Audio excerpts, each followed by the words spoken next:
വളരെ പ്രധാനപ്പെട്ട ഒരു വാർത്തയിലേക്ക്. രാഹുൽ മാങ്കൂട്ടത്തിലിനെ എംഎൽഎ സ്ഥാനത്ത് നിന്ന് അയോഗ്യനാക്കാനുള്ള നടപടിക്ക് തുടക്കം കുറിച്ച് സിപിഎം. രാഹുലിന്റെ അറസ്റ്റ് സഭയിൽ ഉന്നയിക്കാൻ അനുമതി തേടി ഡി.കെ. മുരളി എംഎൽഎ സ്പീക്കർക്ക് കത്ത് നൽകി. വിഷയം നിയമസഭ എത്തിക്സ് കമ്മിറ്റിക്ക് മുന്നിലെത്തിക്കാനാണ് നീക്കം. ഡാൻ കുര്യൻ വിവരങ്ങളുമായി ചേരുന്നു. ഡാൻ,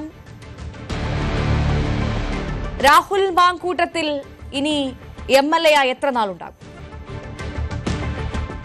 അതിന് കൃത്യമായ ഒരു ഉത്തരം പറയാൻ കഴിയില്ല. പക്ഷേ അധികകാലം ഉണ്ടാകില്ല എന്ന് സൂചന നൽകുന്ന നടപടികളിലേക്കാണ് ഇപ്പോൾ സിപിഎം കടക്കുന്നത്. അതായത് രാവിലെ സ്പീക്കറുടെ വാർത്താ സമ്മേളനത്തിനടക്കം രാഹുലിനെതിരെ കൃത്യമായ നിലപാട് സ്വീകരിക്കും. സഭയുടെ അംഗങ്ങൾക്ക് കളങ്കം വരുത്തുന്ന നടപടിയാണ് രാഹുലിന്റെ ഭാഗത്തുനിന്ന് ഉണ്ടായത് എന്ന തരത്തിലുള്ള പരാമർശം അദ്ദേഹം നടത്തിയത്. പക്ഷേ രേഖാമൂലമുള്ള പരാതികൾ ലഭിക്കാത്തതിനാൽ അതിൽ തുടർ നീക്കങ്ങളിലേക്ക് കടക്കുന്നതിനുള്ള പരിമിതിയും അദ്ദേഹം ചൂണ്ടിക്കാണിച്ചു. അതിനിടയിലാണ് ഡി.കെ. മുരളി എംഎൽഎ രാഹുൽ മാങ്കൂട്ടത്തിനെതിരെ ഉയർന്നു വന്നിരിക്കുന്ന തുടർച്ചയായ ആരോപണങ്ങളുടെ പശ്ചാത്തലത്തിൽ അദ്ദേഹത്തെ അയോഗ്യനാക്കണമെന്ന ആവശ്യം ഉന്നയിച്ചുകൊണ്ട് സ്പീക്കർക്ക് കത്ത് നൽകിയിരിക്കുന്നത് എന്നാണ് വിവരം. ആ കത്തിന്റെ അടിസ്ഥാനത്തിൽ എത്തിക്സ് ആൻഡ് പ്രിവിലേജസ് കമ്മിറ്റിക്ക് ഈ കത്ത് കൈമാറുകയും അതുമായി ബന്ധപ്പെട്ട അന്വേഷണം നടത്തുകയും തുടർന്ന് ആ പരിശോധനയിലെ വിവരങ്ങൾ റിപ്പോർട്ടായി ഗവർണർക്ക് സമർപ്പിക്കുകയുമാണ് അതിന്റെ രീതി.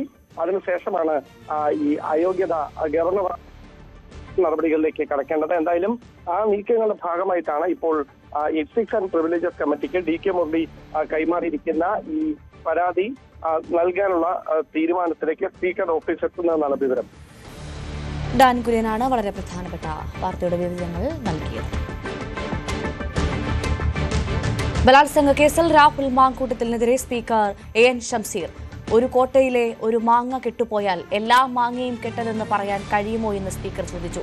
സ്ത്രീകളെ ബഹുമാനിക്കാൻ പഠിക്കണമെന്നും നിർഭാഗ്യവശാൽ അത്തരം തെറ്റായ ശീലങ്ങൾ ചില സാമാജികരുടെ ഭാഗത്തു നിന്ന് ഉണ്ടായെന്നും സ്പീക്കർ. മൂന്നാം ബലാത്സംഗ കേസിൽ രാഹുൽ മാങ്കൂട്ടത്തിലുമായുള്ള അന്വേഷണ സംഘത്തിന്റെ തെളിവെടുപ്പ് തുടരുന്നു. അതിരാവിലെ തിരുവല്ല ക്ലബ് 7 ഹോട്ടലിലെത്തിച്ച് തെളിവെടുത്തു. രാഹുലിനെ പാലക്കാട് എത്തിച്ച് തെളിവെടുപ്പ് നടത്തില്ല. എന്നാൽ ചോദ്യം ചെയ്യലിനോട് രാഹുൽ ഇതുവരെ സഹകരിച്ചിട്ടില്ല. നിർണായകമായ തെളിവുകൾ ഉള്ള ഫോണിന്റെ പാസ്വേഡ് നൽകാനും രാഹുൽ തയ്യാറായിട്ടില്ല. ഫോൺ ശാസ്ത്രീയ പരിശോധനയ്ക്ക് വിധേയമാക്കും. ചോദ്യം ചെയ്യലിൽ രാഹുലിന്റെ നിസ്സഹകരണം SIT കോടതിയെ അറിയിക്കും. കൂടുതൽ വാർത്തകൾക്ക് News 18 Keralam YouTube channel subscribe ചെയ്യുക.